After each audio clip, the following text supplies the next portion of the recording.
Viewers, நாங்களோட Lakshmi. நீங்கள் பார்த்துருக்க 0% family எல்லாத்துக்குமே வந்து ஆயுத பூஜை வாழ்த்துக்கள்.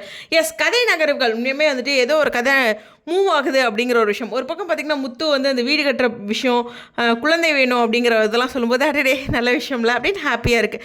ஆனால் இன்னொரு பக்கம் பார்த்திங்கன்னா ரோஹிணி ரிலேட்டடாக இந்த கிறிஷ் ஏதாச்சும் சொல்லணும்னு நினைக்கிறது, அவங்க அம்மா வந்து முத்து ரவுடிங்கிற மாதிரி சொன்னாங்க, அதுக்கு மீனா பதில் சொல்லணுன்ட்டு ஒரு மூவ் பண்ணிட்டு இருக்காங்களே. அதுக்கு பார்த்திங்கன்னா கிறிஷோட அம்மா அதாவது ரோஹிணி வந்து முத்து மீனாவுக்கு கொடைச்சல் வேறு பக்கம் கொடுத்தா கம்முன்னு இந்த பக்கம் விட்டுருவாங்க அப்படிங்கிற மாதிரி ஒரு விஷயம் பண்ண போகிறாங்க. ஸோ அடுத்து வந்து அந்த பூக்கடை ரிலேட்டடாக ஏதோ ஒரு சேலஞ்சான விஷயங்கள் செய்கிறாங்க. இது நல்லா தெரியுது. இது ரிலேட்டடாக தான் வரப்போது. அந்த இஷ்யூலேருந்து அவங்க மீண்டு வர போகிறாங்க. இதுதான் அடுத்த ஒரு கதை. ஸோ இது ரொம்ப முக்கியமான விஷயம். இருந்தாலும் ஒரு பக்கம் அந்த ஃப்ளவர் பொக்கே மாதிரி ஃப்ரூட்ஸ் பொக்கேன்ட்டு அவங்களோட பிஸ்னஸை டெவலப் பண்ணணும்னு அவங்க ஒரு மூவ் பண்ணியிருக்காங்க. என்ன தான் அவங்க டெவலப் பண்ணணும்னு மூவ் பண்ணாலும் முக்கியமாக யாராச்சும் ஒரு எதிர்ப்பு வருது. என்ன இதாங்க வாழ்க்கை, நம்ம பாட்டுக்கு போயிட்டுருக்கணும். ஒருத்தங்க வாழ்க்கையில் ஏதோ ஒரு விஷயம் நல்லது பண்ணுறோம்னு ஆழமாக போகும்போது அது நமக்கும் பின்விளை வந்துடுது.